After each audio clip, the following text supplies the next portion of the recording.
This podcast is part of the Democracy Group. And when it comes to conflict, you can have very loud voices that drive a perception that this is what all or most people think. And so people become sort of afraid to say otherwise, even if it might be the case that others hold their view, because those voices are so loud. And I think that part of what happens in that silencing and disengaging, and part of that targeting of upstanders, is it targets norm setters. Right? It means that the people that could set a different norm or show people that you can still have belonging, you can still be part of a group in a community and stand up against violence, etc., are those are the voices that are said. So part of the reason that it matters for everyday people to engage is that each of us in our actions, whether it's inaction or doing something, are shaping the perception of norms, are shaping, do people perceive, hey, people in my community are civically engaged. The Village Square, a nervy bunch of liberals and conservatives who believe that disagreement and dialogue make for a good conversation, a good country, and a good time. At the Village Square, we talk about politics, religion, and race. You know, the topics your mom taught you never to discuss in polite company. Listen, at the Village Square, we make pigs fly.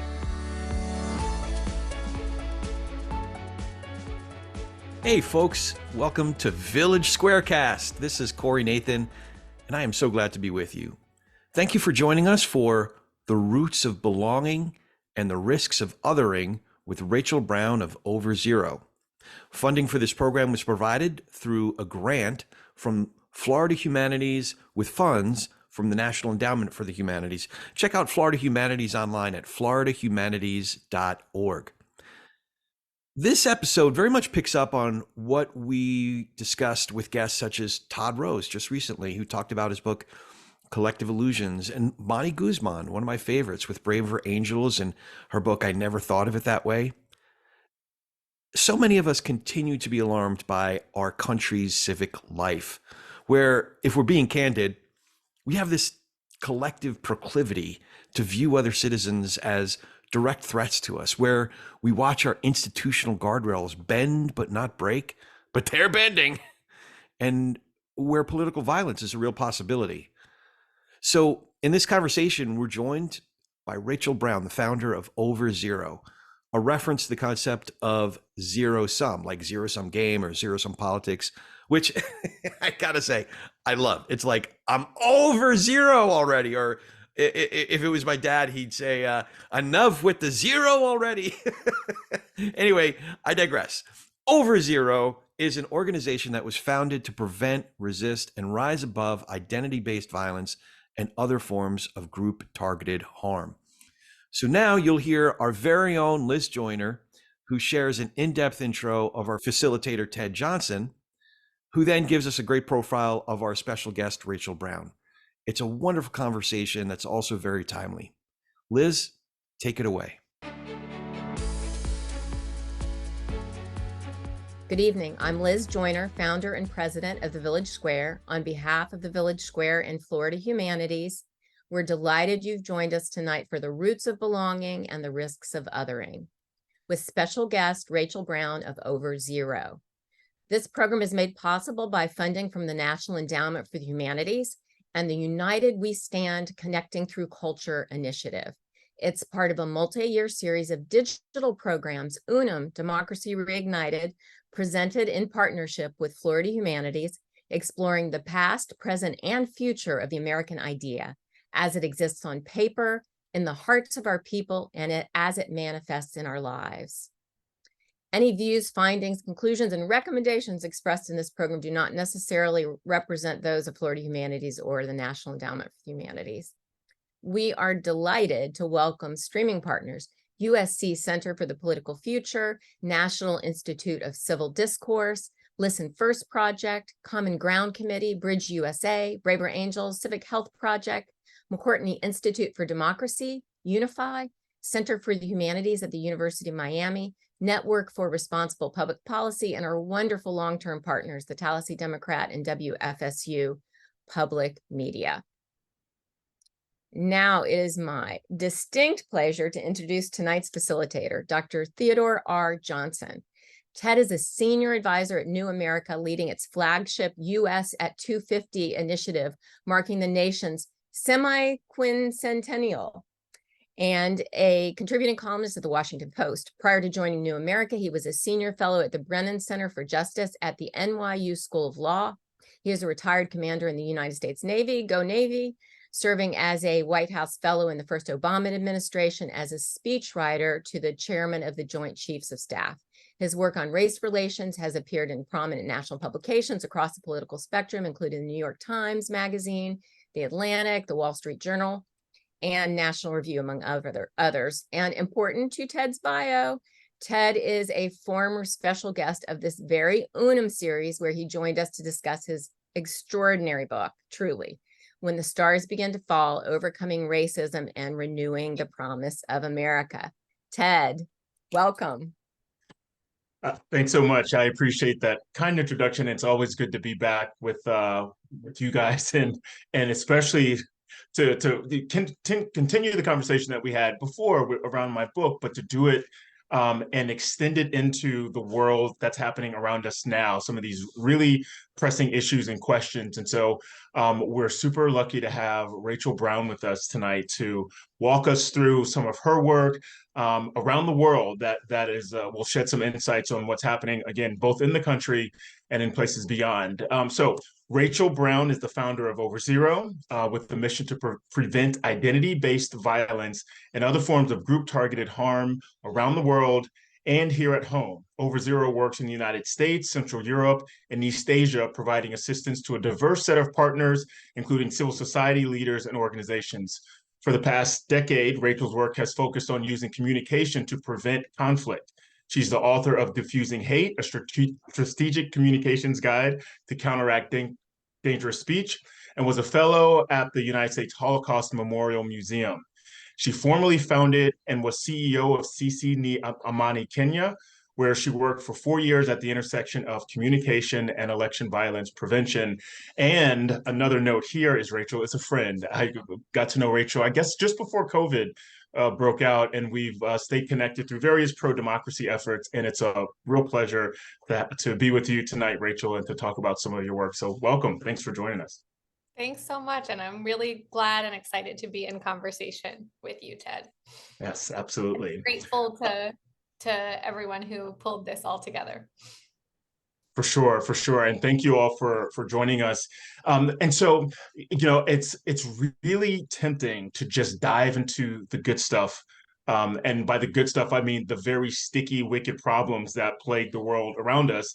But we should probably do some level setting first. And so, as Rachel and I were talking beforehand, we'll sort of talk about some of her work, do some level setting, and then we'll go from there and talk about the concepts of belonging and othering, and then come to present day after a few minutes of doing this preliminary conversation, so that we are operating on the sort of the same baseline of knowledge, you know, same point of departure, and then we can dive into the harder contemporary issues. Okay, so can you tell us just a little bit about OverZero and the role of identities in the work that you've done both overseas and here? Absolutely. So OverZero, as you said in the introduction, works to prevent, address, and reduce identity-based violence and other forms of political violence and group-targeted harm, which is a mouthful. So I think it's helpful to define what that means. Identity-based violence is violence that targets groups of people based on some part of their identity. So it targets people as part of a group and based on any element of their identity. We also work on political violence more broadly, which is violence that gets used to shape who gets to participate in, who gets to fully benefit from all aspects of a society, the social, cultural, economic, civic life of a society. And so a lot of the work that we do is, if you think about interpersonal conflict, that might be conflict that happens between you and me. We look at conflict that happens on the level of a group, what you might think of as us versus them, or an in-group versus an out-group. And so we look a lot at the dynamics of groups and how groups or societies get mobilized towards violence and come to accept violence against an entire group of people based on their identity or perception of their identity. And so my own background actually is in election violence prevention in Kenya, and then in genocide and atrocity prevention international, which is sort of the most extreme version of identity-based violence that actually targets an entire group of people for extermination. Mm. And so these social identities, this is different from, or does it overlap with things like partisan identities or things like racial and ethnic identities? I want to help our audience understand the difference between sort of group v group and party v party, or state versus public. The social identities, how do those sort of relate to the other identities we hear lots about? Yeah, so social identities are something that we see really important in our work, and they can be the types of identities that people get targeted for, but it's also just important for us to understand how conflict arises in a society. And so our social identities are identities related to groups that we're part of, and we all have a lot of them, right? So we might have our partisan political identity, we might have a religious identity. I'm from Baltimore, so I'm a Baltimorean. I'm also an Orioles fan, so I'm often brokenhearted and sometimes really excited about baseball, but I really love the Orioles. And so if I meet another Orioles fan, we can bond, and that's part of my social identity. I went to Tufts, so I'm a jumbo. I'm a peace builder. I've worked in that field for a long time. I'm a creative writer. I have all these different parts of myself, and I like to think about it that in a healthy society, we all get to be all those different parts of who we are. We get to access all those parts of our identity, and it lets us relate to people. It lets us find community and belonging with different groups of people, based on the areas where we might connect with them. And we can also be forming new identities all the time. It's pretty malleable. When we see conflict arise, part of what happens is that we get pushed into a pretty singular and rigid version of our identities. That might be one identity, or it might be sort of a bundling together of identities. So things like that can be our partisan political identity, that could be our religious identity, ethnic identity, the language that we speak. The list goes on if you want to look at conflict throughout history. So what happens when we see this sort of identity-based or intergroup conflict is that part of our identity sort of subsumes the rest. And so let's say that Ted, you're an Orioles fan, but now suddenly we have different religious backgrounds. And if the conflict is happening based on religion, or if religion and ethnicity or religion and partisan affiliation are getting bundled together, I might suddenly not want to be near you in the sports, in like when we go to see baseball together, right? I might not want to be near you and at Camden Yards, because you're so this very rigid singular part of our very diverse set of social identities becomes so all consuming and overwhelming, and groups that are on the outside of that are seen as potentially threatening, that it prevents us from finding those different lines of connection. Right. Okay, so we've got these multiple identities all living together, usually in harmony, and they get primed based on what we're doing. And so if we're at, a homecoming weekend at college, the alumni identity gets primed. But if we're watching baseball, sports fan identity gets primed.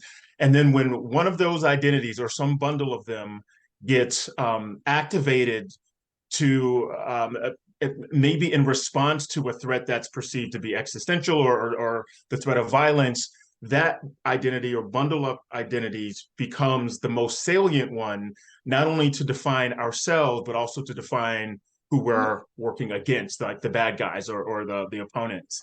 And so so that's sort of the baseline of how group v group conflict sort of comes to be arising out of identity. So then one of the things that y'all do at Over Zero is look at the world through the eyes of the people and the groups you're trying to reach. And then sort of watching the anger and polarization form can be kind of frustrating, like when you're kind of watching yourself being, barreling down to this this crossroads of conflict with someone, with another group, and not seeing a way out of it. It can be really frustrating. So what have the lessons been for folks on the road to conflict when in these identity-based conflicts?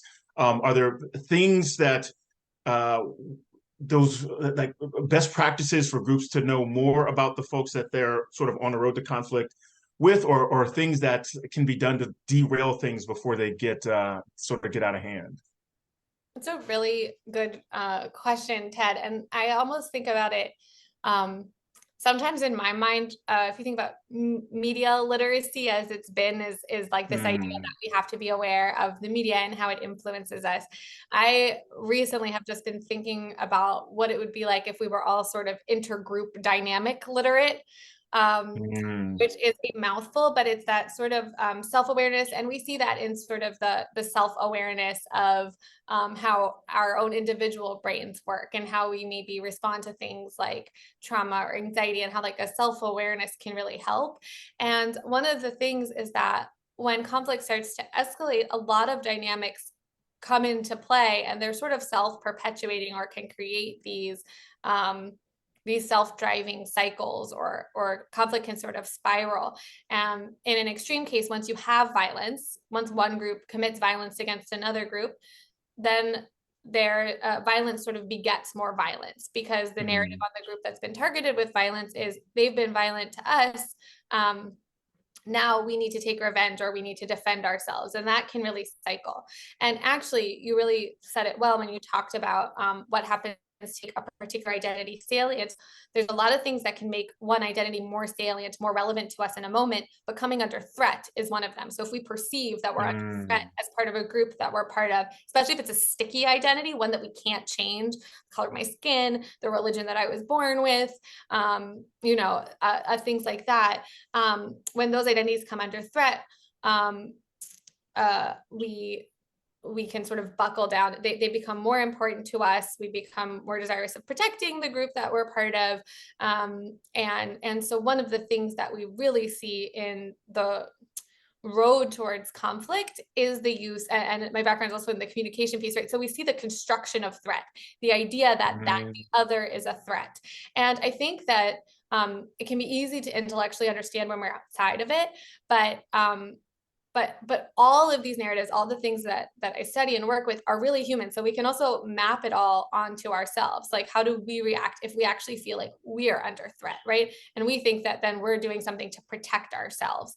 But if everybody in a situation feels like that sort of self-defense narrative or protection narrative can make each other feel less safe, and again, become this self-perpetuating cycle. So I think what I'm trying to or wanting to say here is that I think one of the ways that we can walk back these dynamics is through actually getting educated on what they are. So, for example, the construction of another group as a threat, and the belief that that group poses a threat. One of the ways that happens is through narratives that say they hate us, they see us as less than human. These are our perception. How do I think they see they, quote unquote, that group, right, see my group. When we think that another group dehumanizes a group that we feel part of, or hates us, that's really threatening and scary. And studies show that the response is to dehumanize in turn, right? That one of the best ways to walk that back is to humanize, but it becomes a standoff. Who will humanize who first?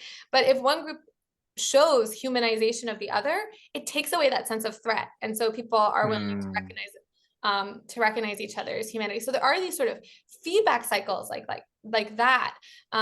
Even things like there's something called motive attribution asymmetry, where we tend to think my group is acting out of love. We're trying to protect ourselves, but that group is acting out of hate. And when we think that, it becomes impossible to think that we can find a way forward. But we're generally, each of us, no matter what group in a conflict that we're part of, operating from those same narratives. So part of what we try to do is understand, what are those narratives? What are the emotions that are being activated? How does that create different feedback cycles? And where can we where can we interrupt? And a really big thing that we see matters is how leaders act, how they engage, how they use their voices, how they work together to do that. And I don't mean official, just elected leaders. I mean all different types of formal and informal leaders in a society. And I guess I'm giving a really long answer to your question, but one thing I'll throw into the mix as we're getting started here is that one of the things that I see as one of the really concerning indicators on a pathway towards different types of violence that I work on is that one of the really powerful narratives is that because there is some other group that's such a threat, and there's this narrative mobilizing people to violence through a narrative that we have to protect ourselves, we have to protect the vulnerable. Violence is absolutely necessary to do that, even violence that targets groups of people based on their identity. They've already done these horrible things that deserve revenge. They're somehow less than human. We see this cycling of narratives about the other and mobilizing people to violence through this protection. And if you're a real member of our group, especially if you're a real man, especially if you care about our group, our community, then you're going to be willing to use violence, even if it doesn't feel great, because it's necessary. And so you start valorizing of violence. And one of the things that happens in there is that people who are speaking out, especially people that are speaking out with the identity, that could be a political identity, a religious identity, ethnic identity, a national identity, but with an identity of a group that is being mobilized with those narratives and that are saying, hey, wait, we don't believe in these narratives. We don't want to move towards violence. These could be called, these are moderating voices against violence, sort of within group upstanders, if you will. Right. They get targeted. They get targeted early on. These are some of the earliest targets of narratives that drive towards violence. They are called naive, weak, traitorous, not really a real member of our group. And so those voices that could mitigate against violence and serve as a source of resilience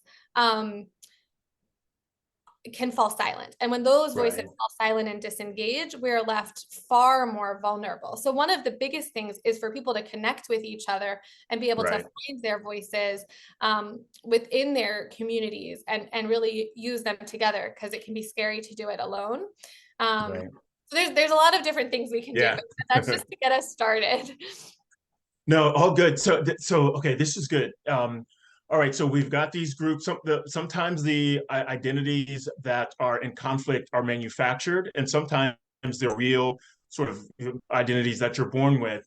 And then I love the word that you use, the sort of, I think you said like these constructed threats. And so it isn't always that us versus them is because there's been an actual threat or an actual act of violence, and we're just now defending ourselves. Sometimes the construction of a threat is the point to create an us versus them, and then people leverage that tension for economic gain, for political power, to sort of shove their policy agenda down the throats of others. And then the moderating voices that could get us off the path to violence are targeted, because if there's no conflict, then those that would seek to benefit from the conflict have now lost their ammunition. And so sort of baked in your answer there are the concepts of othering and belonging. And as I understand it, and tell me how close I am or how far off I am, we want the people on the us side of things to feel like they belong to us. And we want the people not on the us side of things, on the them side of things, to be othered from the us. And they are operating with the same philosophy, except they're doing the belonging with themselves, and they're doing the othering against us. So what do these words mean? And then how do they contribute to the spiraling of conflict? This is a really great question. And I want to make sure not to forget to come back to what you said about construction of threat, because it's a really piece of this. But one of the things, so I just described a little bit of narratives, and I should say that there's really amazing work by a group called Dangerous Speech Project, also by an academic, Jonathan Leader-Maynard, who's looked at what he calls justificatory mechanisms, ideological justifications for violence, and really looks at those sort of ideologies and ideas that we see in societies, specifically towards before mass violence, genocide, and mass atrocities. And I think it's really informative to look at those extremes so we can identify where we see seeds that are problematic. And inherent in those narratives, I think when we think about violence, we often just think about the narratives that other, right? The narratives that take a group of people and say they're outside of our circle of concern and fundamentally different in some way from us, right? That draw a boundary and say there are some people that are outside of that boundary. And those narratives of othering that we see in this extreme cases of violence are some of what I was just describing. It is that threat construction, which we should come back to because it's really important to understand.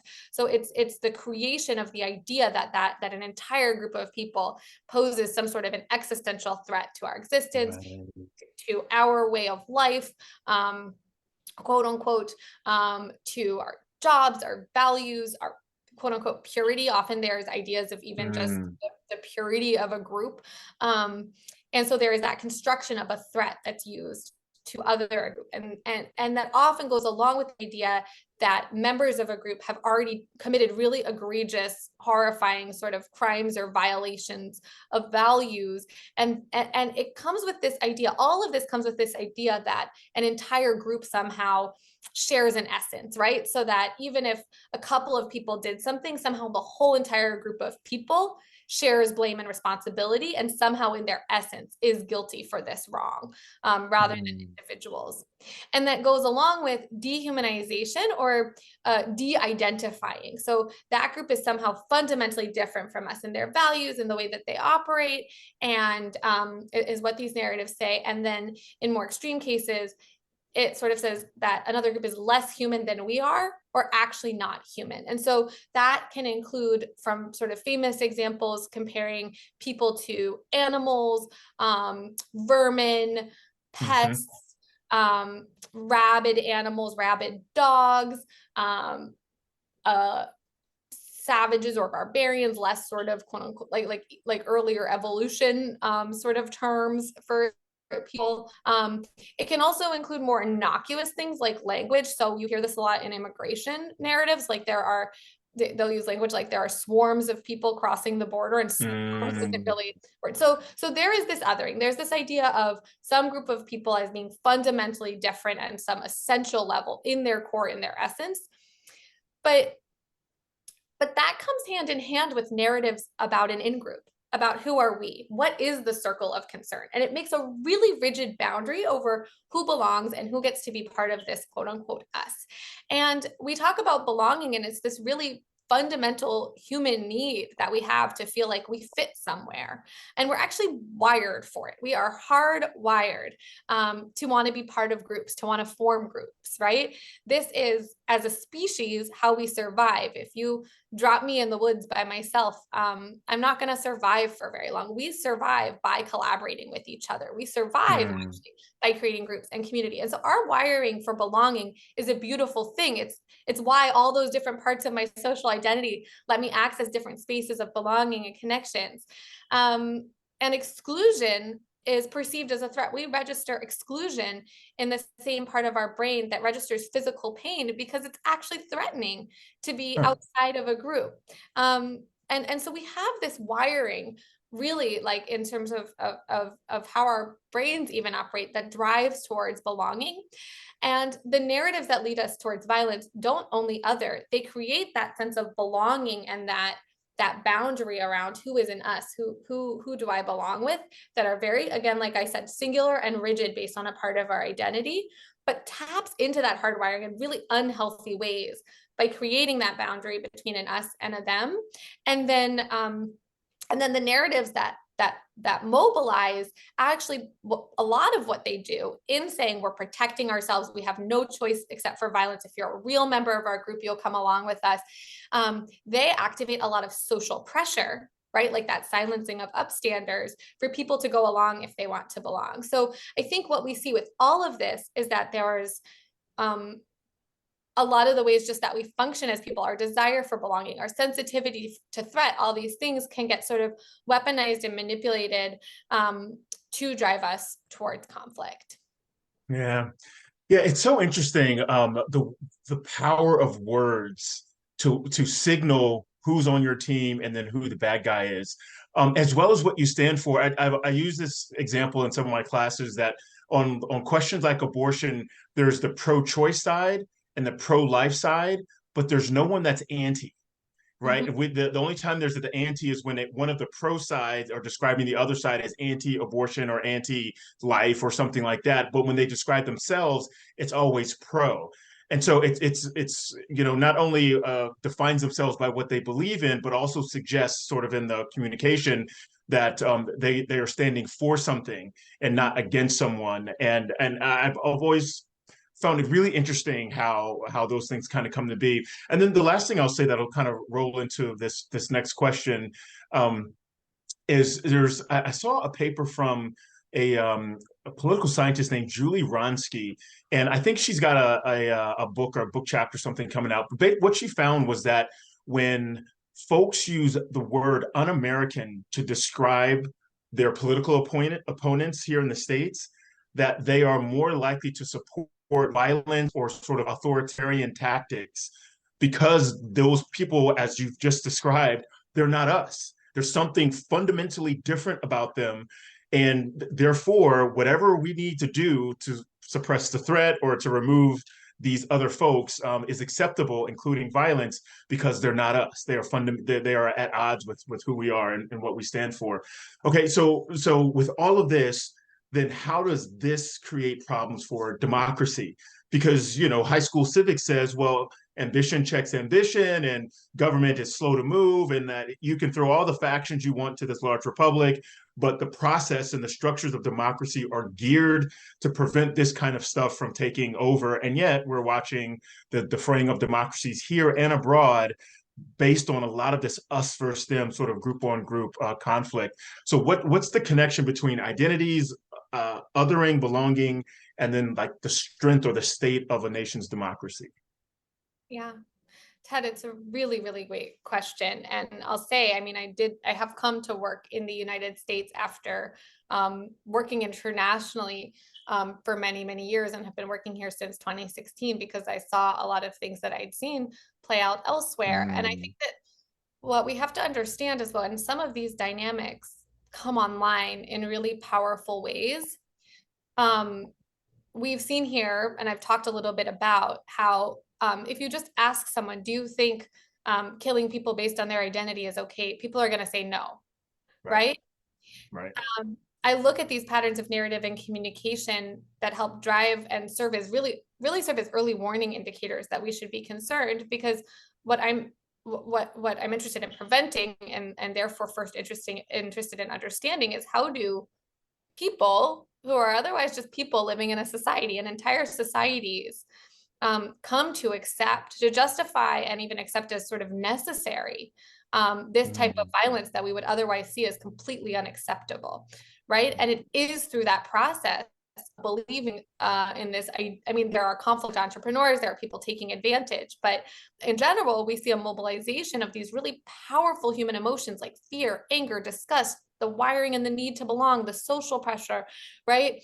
Like these are some of the things under the surface that are happening that these narratives are helping mobilize. And we want to survive, we want to protect ourselves. So if we believe in this construction of a group of people as a threat, all of these things cause us to justify and accept things that would otherwise be completely out of bounds. And I go back to this point because it's the same reason why when I start to see these types of narratives in a society that is a democracy, that has its flaws and all of that, but is generally has institutions that are functioning, that are on the whole moving towards progress and greater inclusion and enfranchisement and all of those things,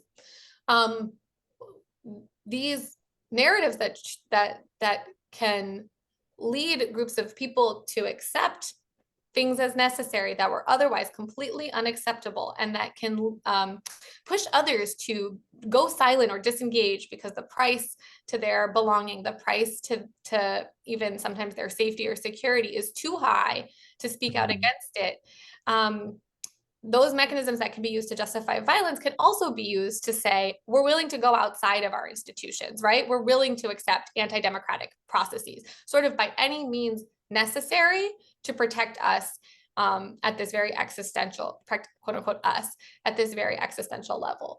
And where that gets, to me, where that gets really dangerous is where whole groups of people are portrayed as a threat, because you start to justify really harmful behavior. But when this narrative comes into a democracy, you get into much more of a zero-sum, winner-takes-all sort of team-based competition than the ability to debate and fight and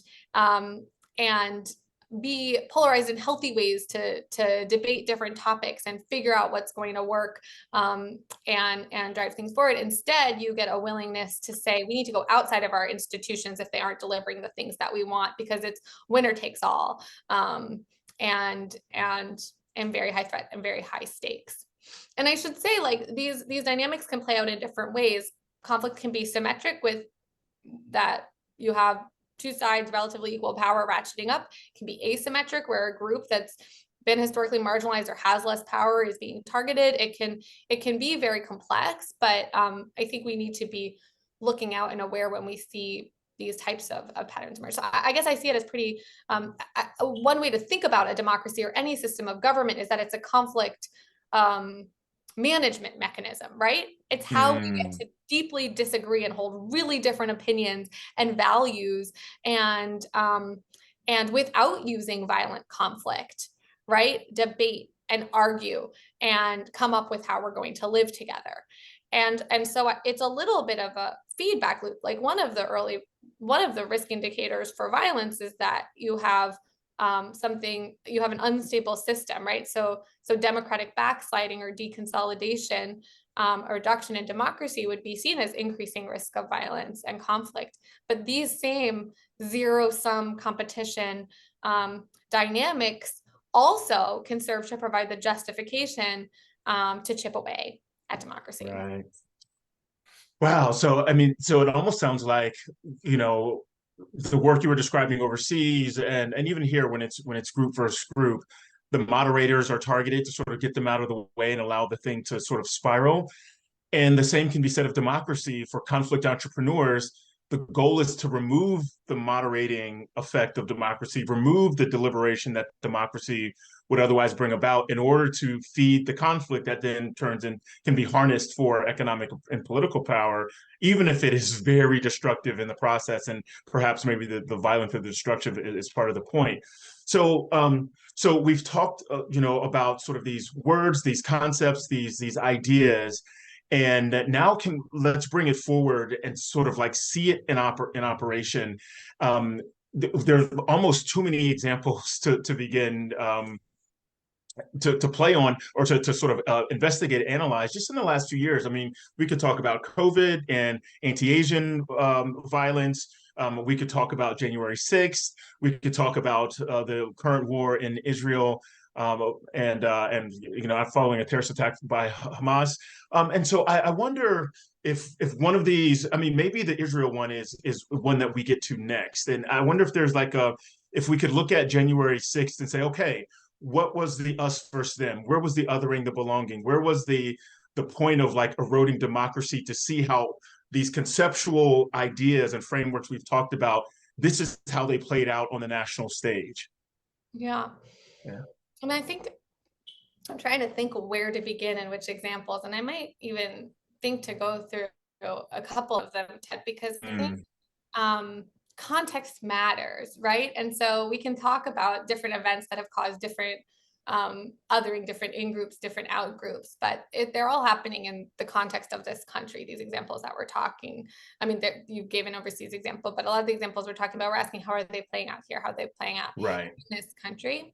And this country has so if in sort of conflict prevention work, we would always analyze the context and the history and look at the history of what group identities have been activated, which groups has there been violence against in the past, where have there been lines of division that turn into violence, what are the different power dynamics, all of those things, to understand what's the strength of the institution. There's so much that we would analyze in that. When I'm describing some of these sort of psychosocial dynamics and how they play out, there's an example that we often use that's a little bit more recent, when we're trying to help people understand social identities, usually start with something simple. Like I'll ask people to raise their hand if they love cats, and I'll raise my hand, and I'll ask them to raise their hands if they love dogs, and I'll raise my hand, and usually a lot more people will be raising their hand with me. And then raise your hand if you love both. And these are all sort of silly social identities, but the truth is you can love cats, you can love dogs. This is very benign. Right. Of us that we're creating, and of in groups. You can love both, you can relate to people.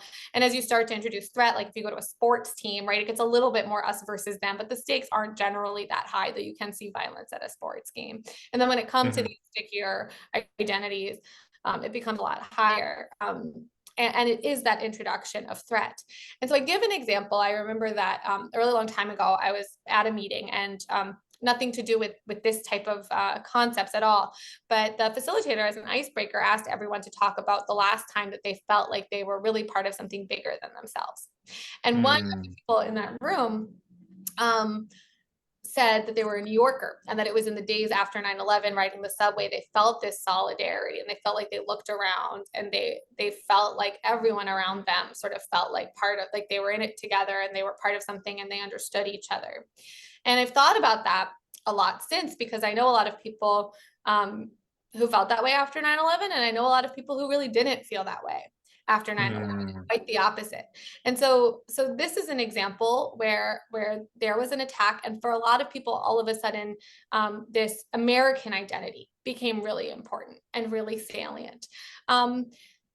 But that didn't happen without othering, right? A lot of Muslim communities, and anyone that was perceived to be Muslim, Arabs, Sikhs, South Asian, etc., were targeted, right. Stores vandalized, hate violence against individuals. And so you had people that maybe did feel the American identity, right, prior to 9/11, suddenly being sent these really violent signals that says, you're other.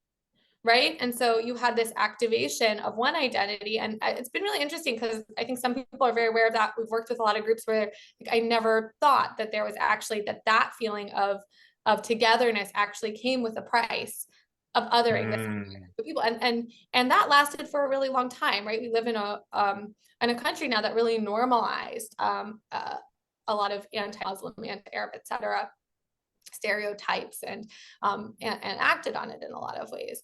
And I think you brought up COVID, right? When COVID happened, we similarly had, and it's not that there's not a history of, we have a history of internment of Americans of Japanese ancestry. We have a lot of history in this country of identity-based violence and group-targeted violence.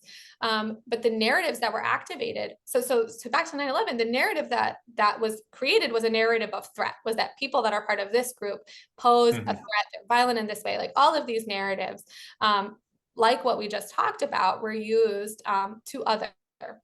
And then in COVID, you have a very real threat, a disease, and then you have this narrative that holds a group of people responsible and portrays them as guilty. And when that is allowed to be normalized, be accepted, and when we talk about these patterns of speech and rhetoric, I should say we take them in the context of a communication ecosystem. It's not just what's being said.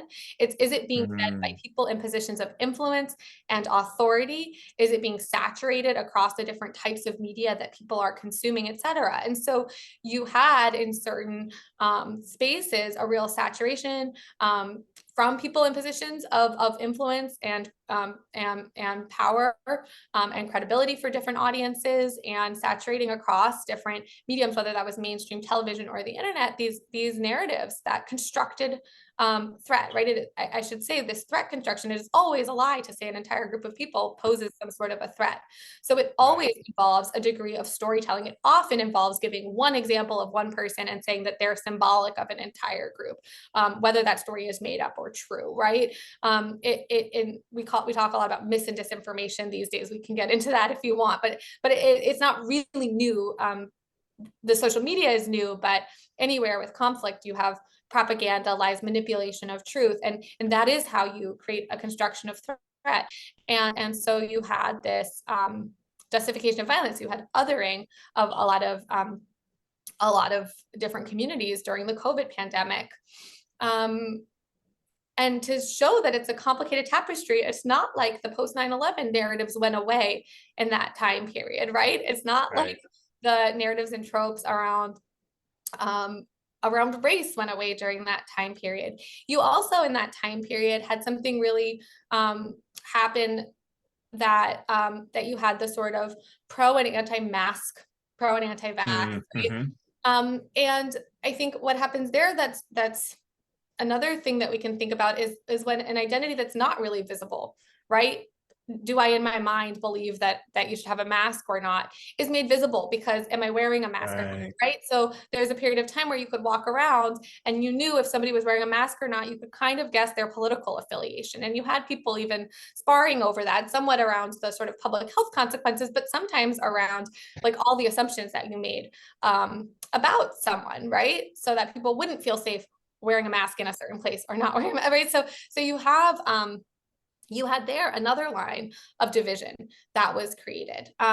You had a lot of rhetoric in our public political setting during that time period that was othering various groups of people.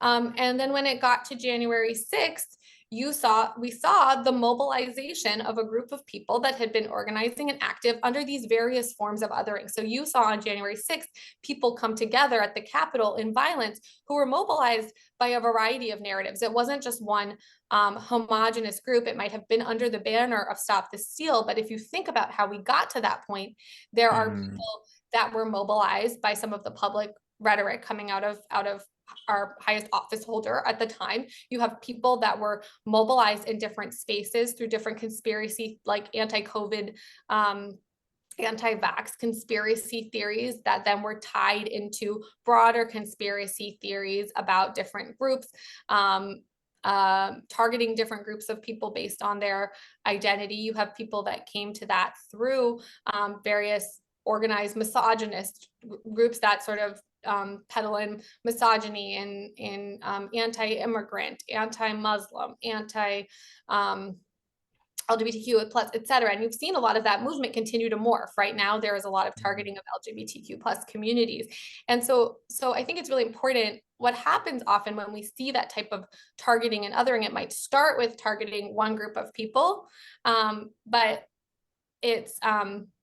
it often moves to target to different targets. And part of what it does is the constant is creating that rigid boundary of the circle of concern and an us that needs to be protected from all of these various threats. So on January 6th, we really saw this mobilization of this group that had sort of been radicalized in that way, and bought into these narratives of threat, et cetera, and mobilized to violence. But where it gets murkier is when you look at all the people outside of those people that were mobilized, right? And you see the different roles that people play in enabling and speaking out and becoming silent, et cetera. It's a complex patchwork there. Yeah. Wow. Okay. So there's a few questions have come up, and I'm trying to figure out how to sort of roll it into a single question, just like a single idea. And the general sense of it is, if the way to counteract dehumanization is to humanize your opponents and not sort of play into the game that they're playing. And also mediators are good for sort of walking conflict back or preventing things from getting out of hand. And education is also good, and sort of knowing who the other folks are, sort of getting rid of the perceptions about who you think they are or what you think they might believe, and learning what they actually believe and who they actually are. But even there, with like book bans and the DEI sort of conversations in different states, it seems like at every turn, the thing that could stop the conflict from getting worse or prevent violence from escalating or even beginning, those are the things that are being targeted. Again, DEI in K through 12, or CRT in colleges, or these other things. So is the thing that everyday people can do sort of just stay the course, to find ways to get educated and share that, to find ways to humanize the folks that are against you, to sort of find ways to stay engaged? Or does it get to a point where now systems have to step in and de-escalate, and the actions that everyday people can undertake, we've sort of gone too far? It's a really good and complicated question, Ted. And my answer would be a bit of a both and. It gets more complicated if you're in a full-on active conflict or a war zone where people are really struggling to survive. And even then, I will say you see individual people doing really extraordinary things, even in the midst of the absolute worst types of violence. You see people during any genocide. You have examples of people who heroically at risk to themselves save their neighbors or do things to try to stop it. So I don't think that there's ever a point at which it doesn't matter what everyday people do, but I think that there does come, I don't think we're there yet, but there does come a point where the costs are really incredibly high, and the sort of barriers to individuals acting increase. But I think, Ted, for the most part, it is really a both and to your question. We are certainly not at that point yet, and I think that the way that we don't get there is by a combination of everyday people, as you say, who are engaged in their communities, and the types of actions that they take. And I can talk a little bit more about what that can look like. And also systems. We need both. But we also have to remember that our systems and our institutions are people, right? Like we think about this with this work around election administration, right? Any of us can volunteer, right? And be and help in the administration of elections, be an election worker on election day, help get people the information that they need. The institutions that function to keep our democracy running are made up of people. And some of those are positions that we can all engage with. And some of those are positions, but we have to understand that it's still people acting with a variety of incentive structures. And so we do need those institutions to take action. And we can also think about what we can do to support them to do so and to ask that they do so and to make clear that there's a demand to move forward in a different way. The reason that I think it's so essential that everyday people do stay engaged and do stay active is that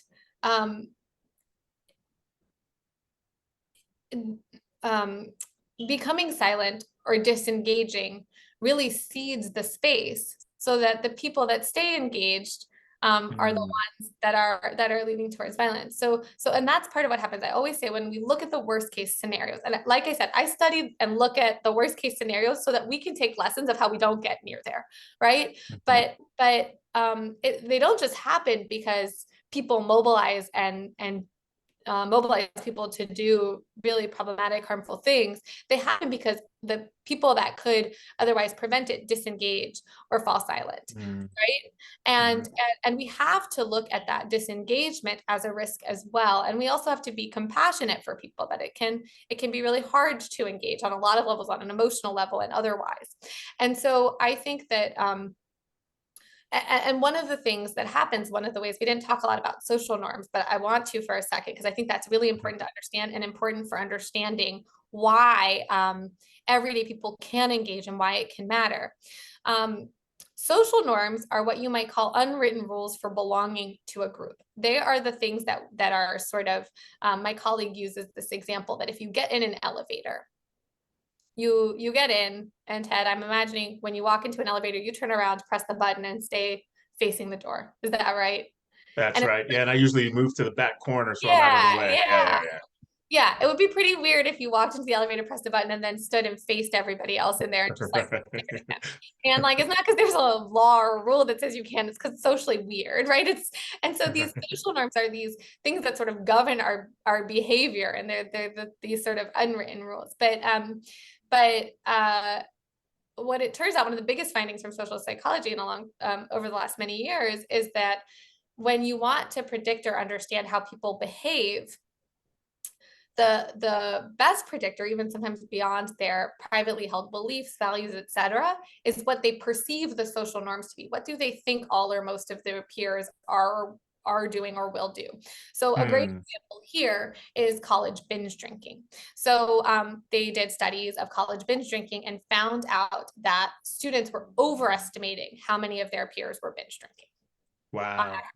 And they tried all these interventions to drive down binge drinking. And the one that worked the best was to correct those misperceptions. Just tell the truth, right? Tell the truth, and then people realize, oh, less people are binge drinking than I think, and they did so less.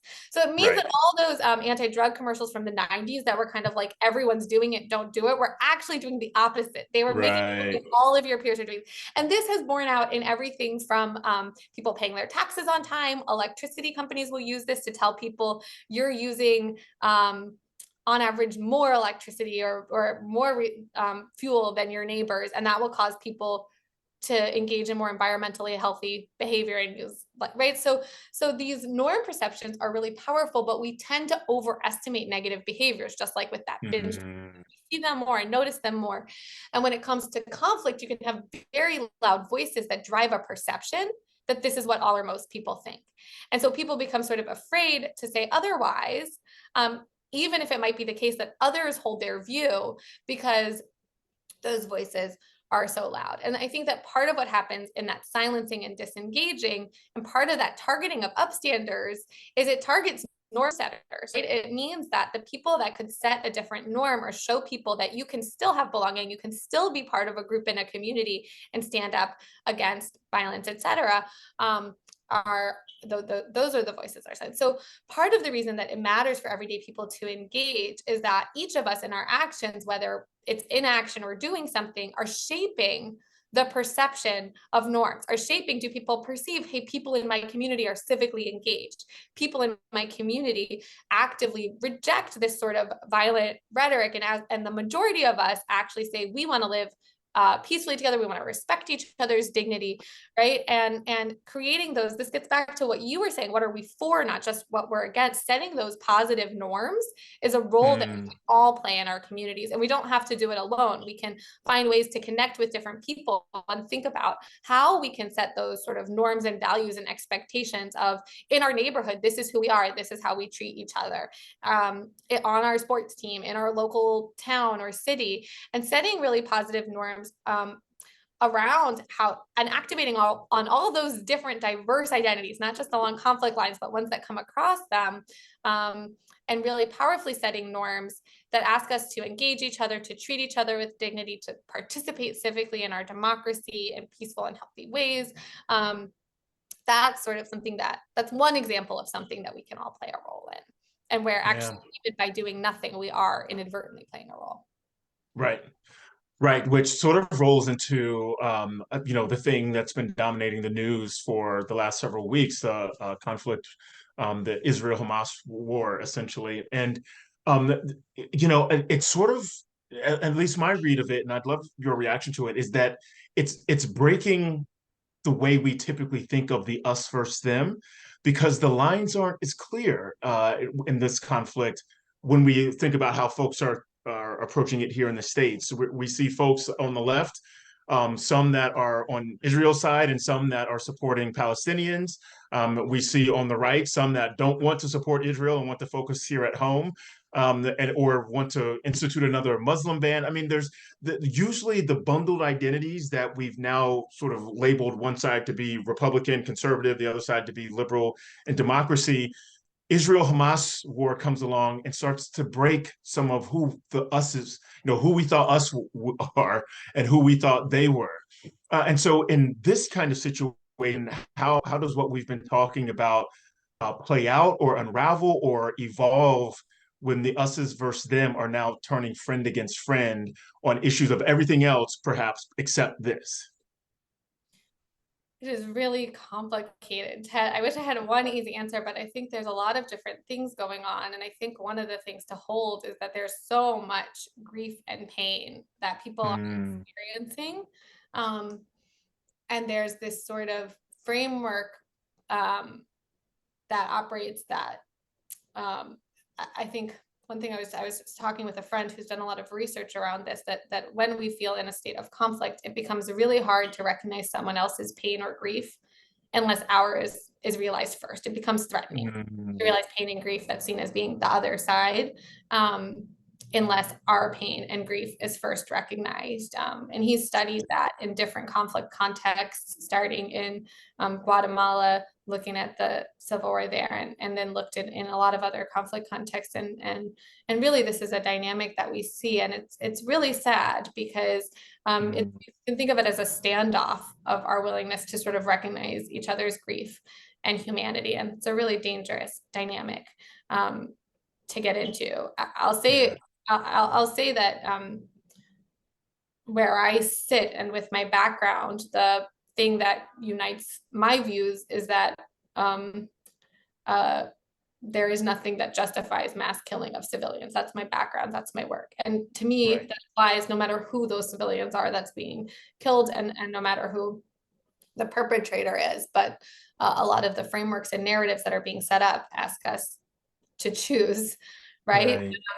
And I think it's really hard. And I think part of what's happening is that sense people feel afraid, people feel threatened, and people feel a lot of pain and grief. And we're seeing some of that really play out. It's really interesting what you point out, that there's sort of a mussying of these different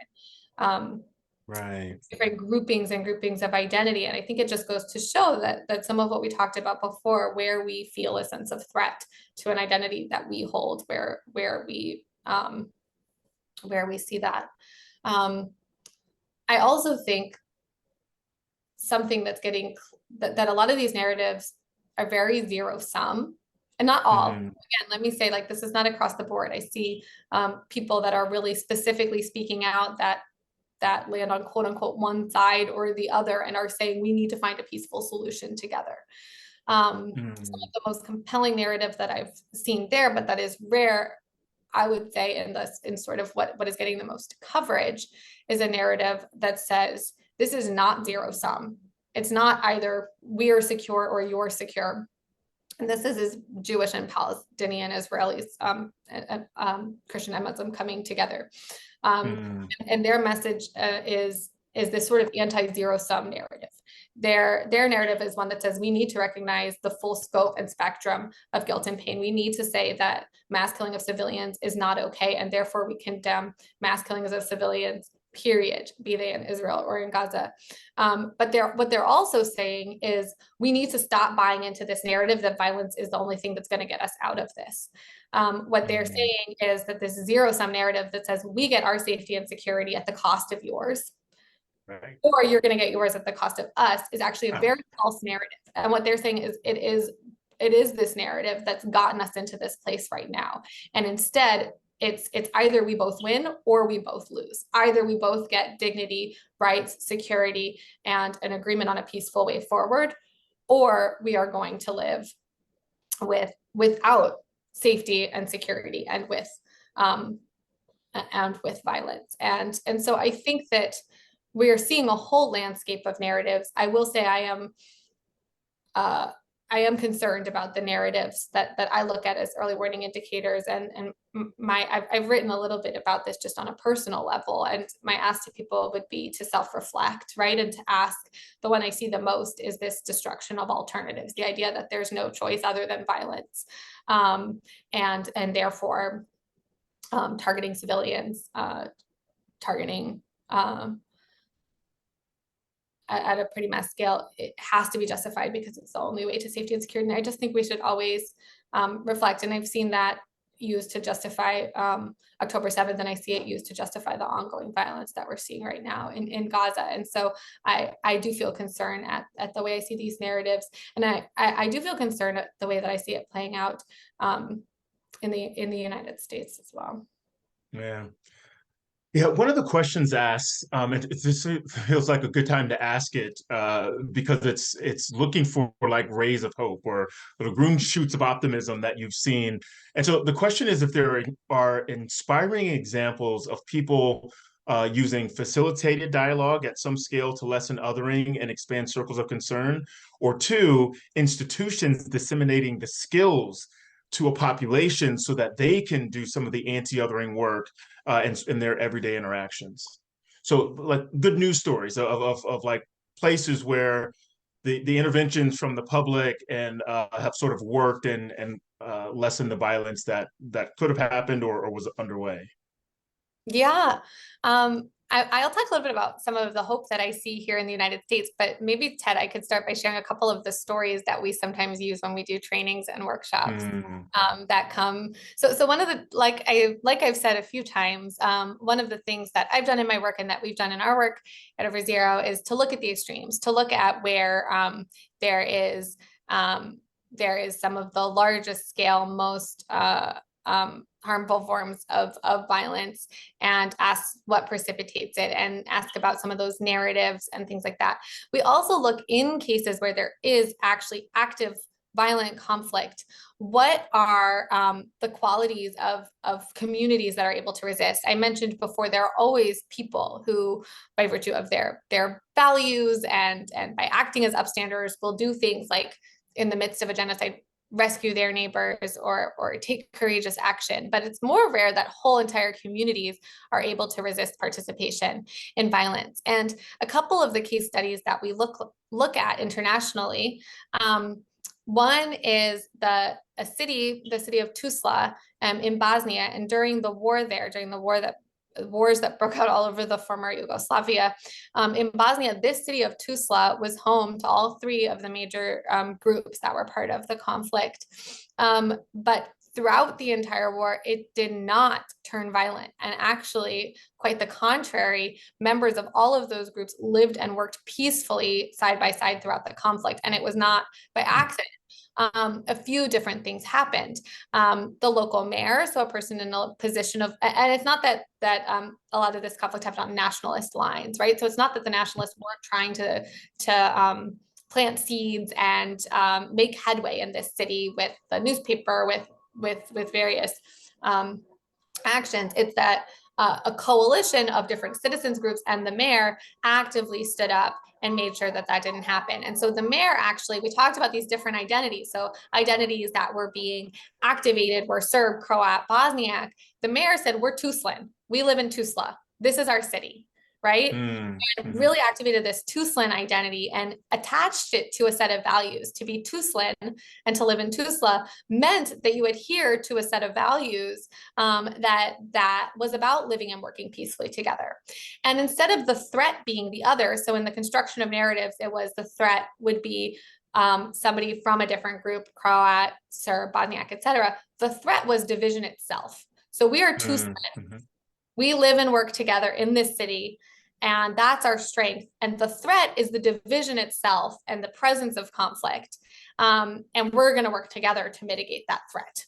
Right. And so he set really clear expectations and went on public speaking tours around the city with a megaphone, made a whole song about being Tuzlan, but simultaneously citizens were organizing, right? Everything from a religious leader to a local miners union to a local radio station, women's groups, and they formed this sort of coalition and coordinated with the mayor. And what they did is they looked for early signs of conflict and tension, and they were able to engage in mediation when it was needed. They were able to say tension is rising here. They were able to intervene in different ways. When the city came under siege, the residents worked together to survive the siege rather than falling into further division. When a shelling came from outside the city and killed young people who were playing in a peace soccer game, they mourned together rather than saying it was your group that did the shelling, right? Because of course the violence was being done by people under the banners of those different identities. So they really activated a unifying social identity that could compete with, they made it more salient, right, than the lines that they were being divided on. They attached it to a really clear set of values and social norms and expectations. And then they managed it day in and day out, conflict that arose. There was one religious leader from one community was kidnapped and another community wanted to retaliate. And because there was these relationships in place, the religious leaders were able to tell the mayor and he was able to mediate and intervene, right? They held public forums, really engaged people, and made people feel that their safety, all of this was wrapped up in each other rather than threatened by each other. And there's a lot, this is one story, one example, but it shows a lot of the things that matter, which are things like like people working within their own groups, right? People in the miners union were helping work to calm tensions that came up there. People in a particular religious community were coming and saying, hey, I hear talk of retaliation. Can we mediate and prevent this from happening? But it was also people coming together around a unifying social identity that mattered to them with a really clear set of values and social norms and pressure. So I think it teaches us a lot about the power of leaders and the importance of finding and activating identities that can compete with the conflict identities that are being activated. Of building those types of skills and finding how do we appropriately use things like mediation and dialogue to help ratchet down tensions and deal with events as they arise. How do we set those really positive social norms that can be more pro-social of how we can work together?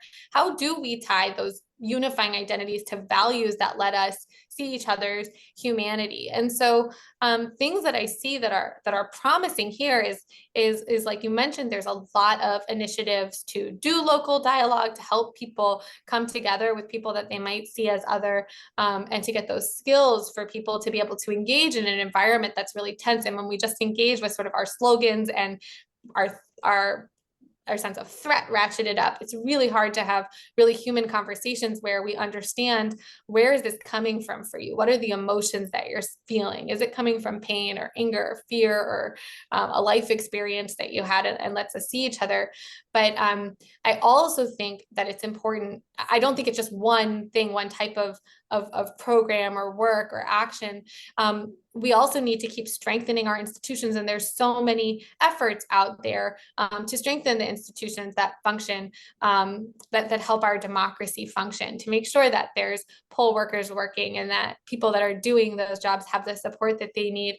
And the thing that really gives me hope, we work with so many different leaders. We work with leaders from all different faith backgrounds, all different political backgrounds. We work with different types of organizations. We work with business. We work with so many different types of leaders who really disagree with each other in a lot of really fundamental ways, but are all interested in working to prevent the type of division and escalation that we have in this country from turning into further violence, and are committed to trying to set norms and demonstrate action and lead people in a way that helps us maintain democracy. And so I think that we all can have a role to play there, but I see just such a wide range of people that's finding where their voice fits and what works for them. And to me, that is inspiring and important, and where I see the sort of the hope here.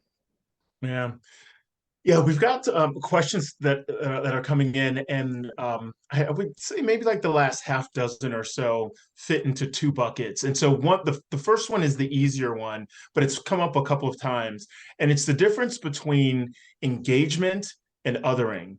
And so what does it mean to like engage someone? Does engagement lead to belonging, or the relationship between engagement, sometimes it can lead to othering, like, and like desegregation of schools, for example, didn't lead to integrated belonging. It actually led to a different sort of othering, or a more explicit form of it in schools. And then also, can engagement be the basis for othering? Like, me and you are engaged in the fight for democracy. The people that are too busy to do so, are we othering them by sort of,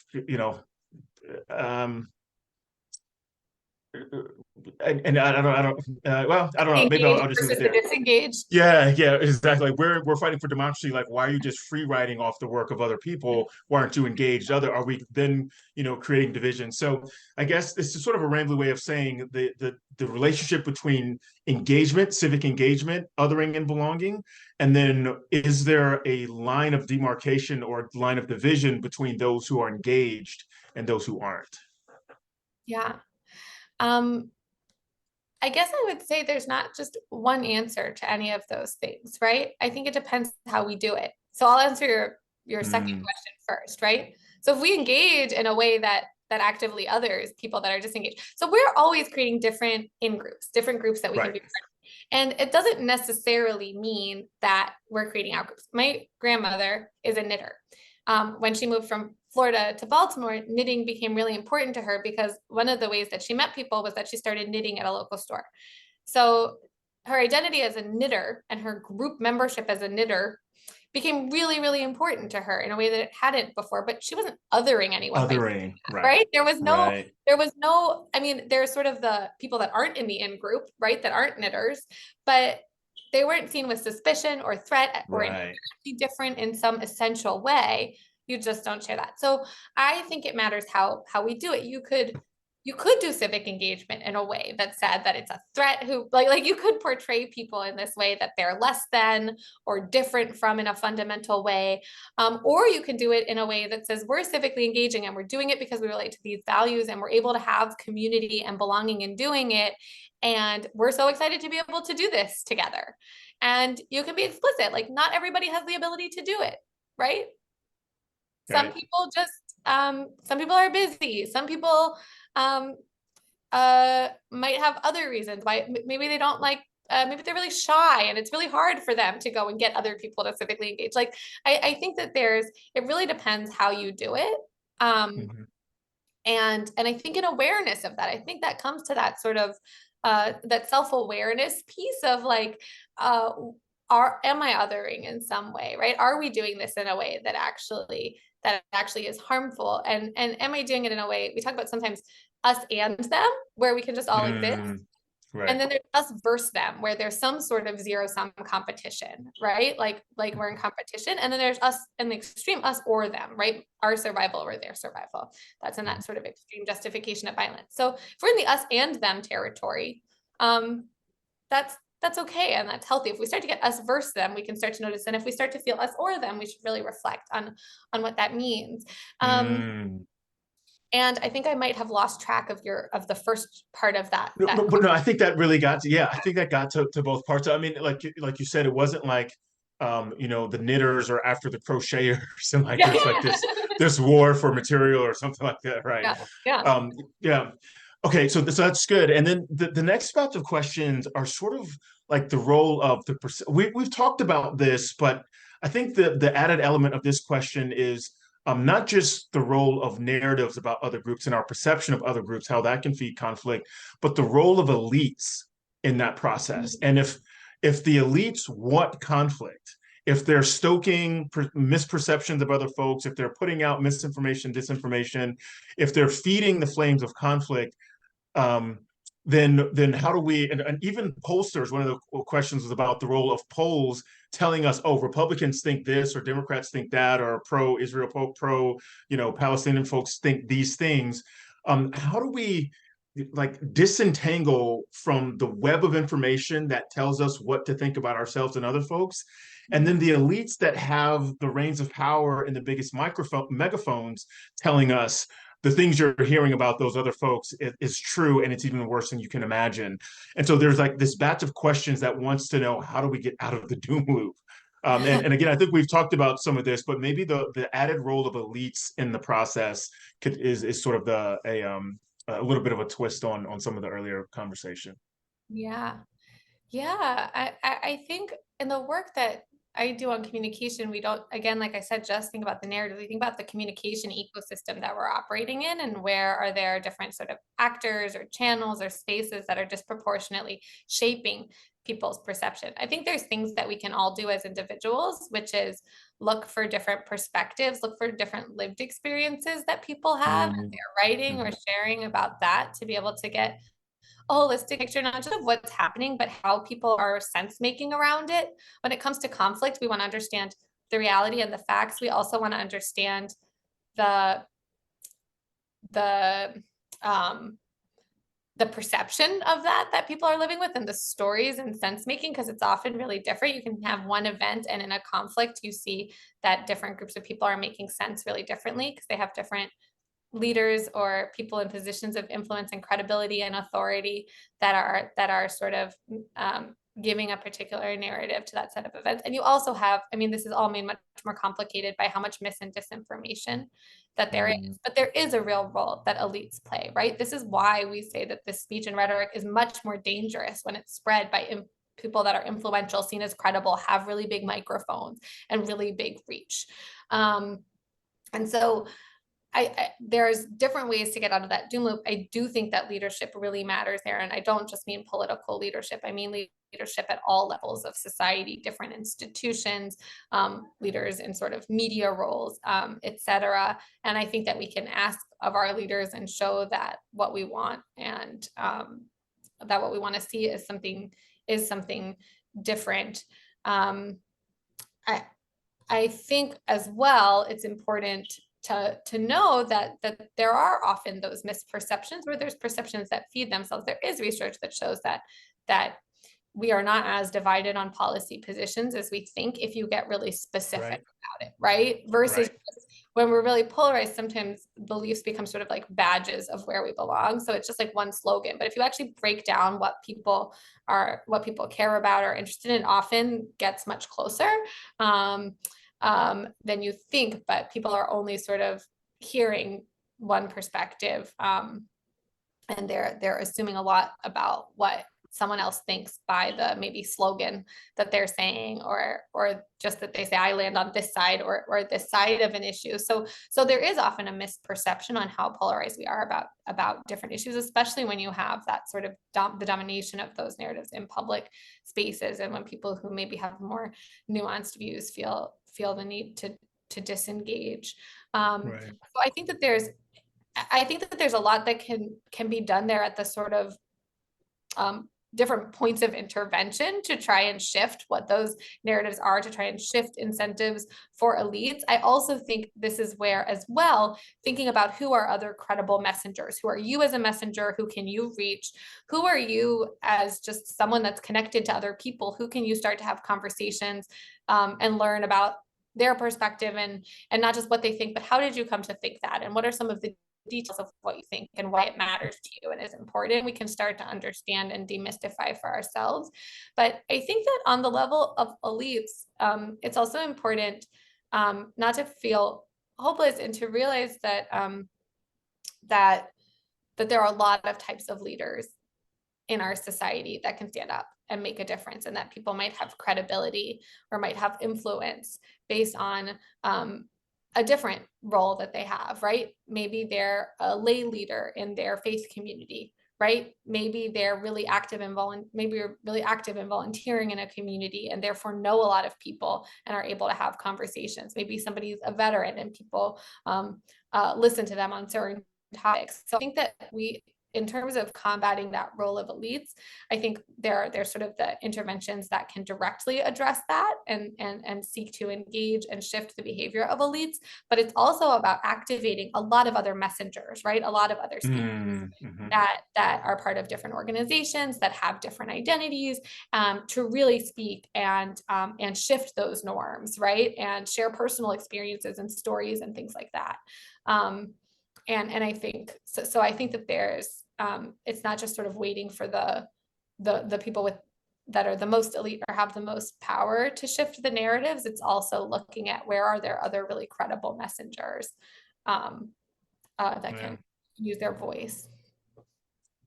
Very good. All right. So we've got about 10 more minutes left. I think we've got time for about 2 more questions. So I'll ask one, I'll give a quick reminder to the audience, and then I'll ask the last one before we wrap up. And so you authored an amazing, or your organization, along with the American Immigration Council, authored this incredible report called the Belonging Barometer that sort of shows the crisis of belonging in different parts of the country at the federal level, in the workplace and communities. And then I think it was shortly thereafter your report came out earlier this year that the Surgeon General said that there's a loneliness crisis in the United States. And these two things are sort of two sides of the same coin, and they fit into the conversation here because groups that feel a lack of belonging, or people that feel a lack of belonging, or groups or people that feel lonely are sort of right to be picked off by conflict entrepreneurs, folks that would try to give them some sense of belonging for some divisive or destructive cause. And so one of the folks brings up that in the Federalist Papers, they talk a lot about, or in Federalist Paper 10 in particular, about the dangers of like the tyranny of the minority. And this is why we need to have a large republic to prevent faction from taking over the country, to prevent unprincipled folks from steering us in the wrong direction. But it seems like, based on our conversation, that we've got a belonging problem, a loneliness problem, too many conflict entrepreneurs, not enough moderating forces that are that can be resilient to the escalating tensions, and a sort of a rising minority that is having its way in the country on the backs of this crisis of belonging and loneliness. So can you, why are those things the things that make people more susceptible to violence or to supporting authoritarianism? What is it about belonging and loneliness that that sort of pushes democracy off the rails? Yeah, and these are questions that can be tackled at sort of a philosophical level, and then at the level of that sort of wiring that we were talking about, that we're wired for belonging and that we look for belonging, and that it's really threatening not to have belonging. And there's a lot of work in extremism, right? And in recruitment into extremist groups and communities, that part of what people find and gain from those spaces is that they get a sense of belonging, they get a sense of purpose and importance, and certainty, like a framework that is really sort of builds in a lot of certainty when life is very uncertain. And so belonging can be something that brings us together across difference. Belonging, like I said, it's this really human thing, but it can also be really used to draw people into very extreme spaces, and people often do find belonging in the groups that they're part of that might advocate or engage in violence, right? Part of, like I said, that construction of another group as a threat is that it creates an in-group where we belong, right? And now we all have this common feeling. And you can think of even just like,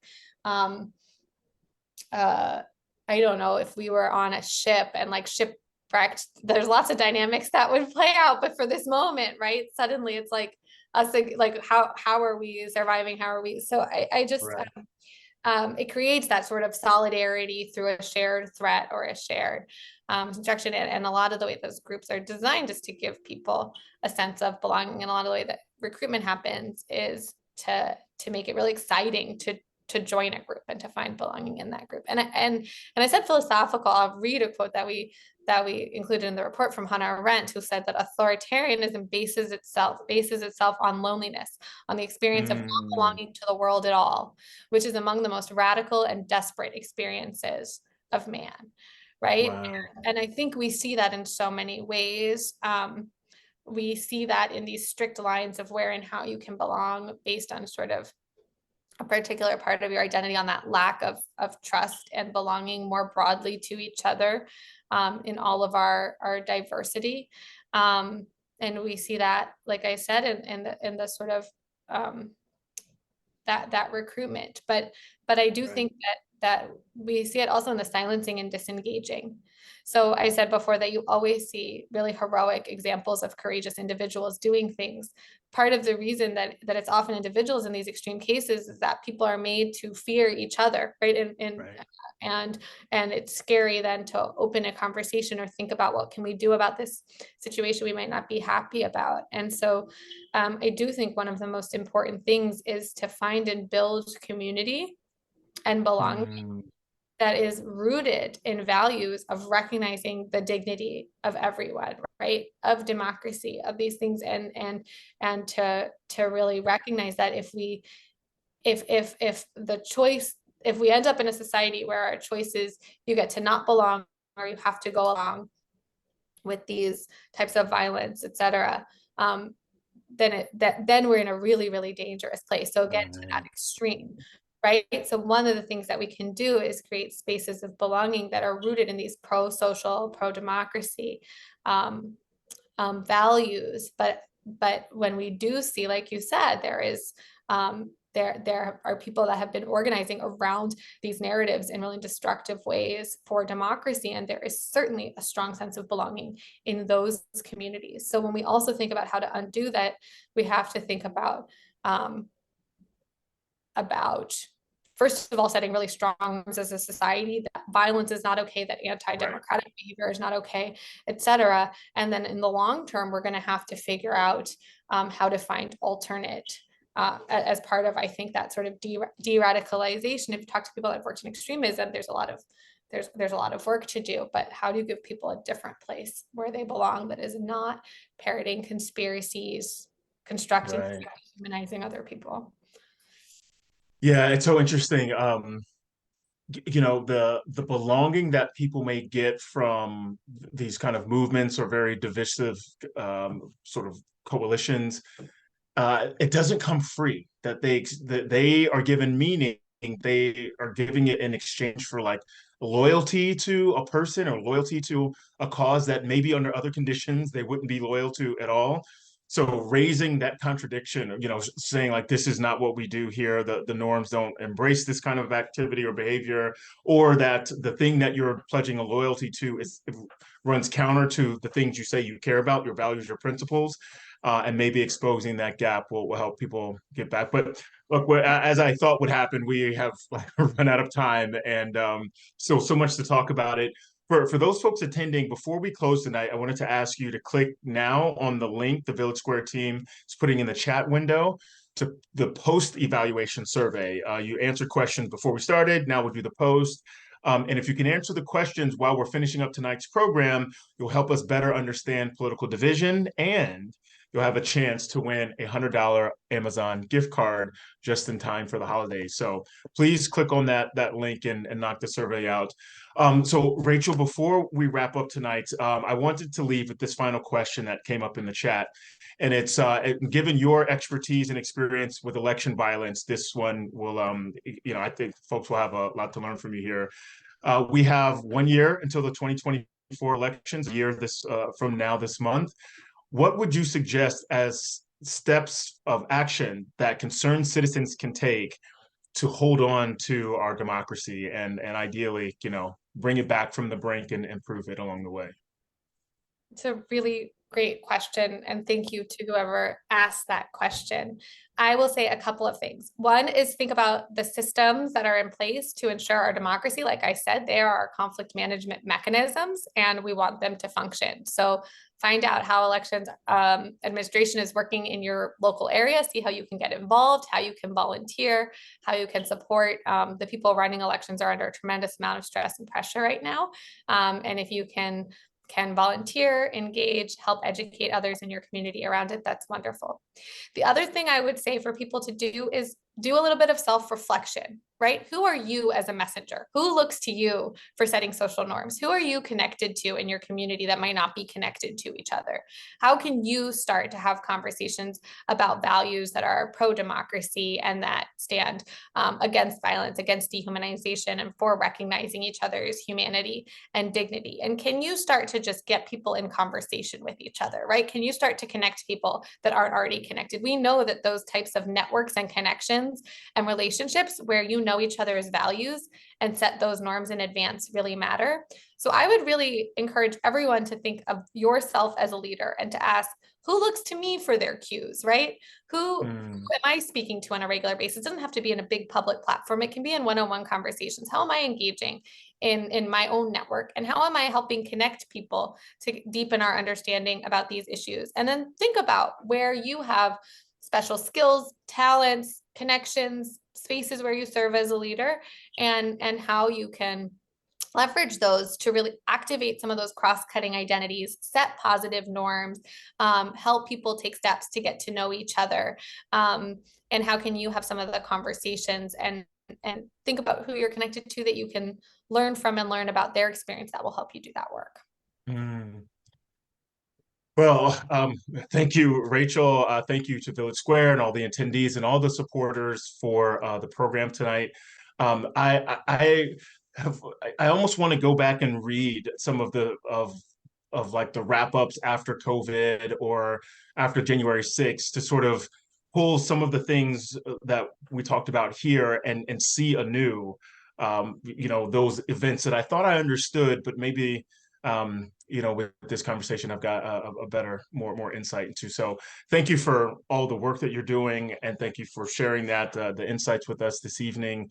Any last words, or let folks know how they can find you or your work?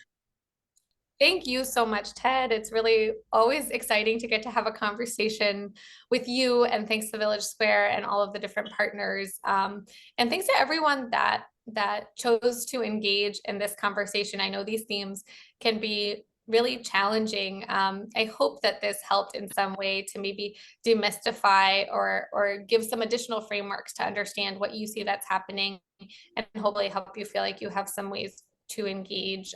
So just really appreciative of everyone for participating and organizing, and Ted to be in conversation with you. It's always wonderful. Absolutely, indeed.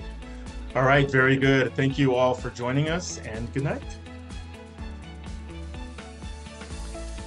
Wow, that was a good night. Or maybe you were listening during the day or in the morning, whenever you were listening to it. It was a good conversation. Corey Nathan here, back with you.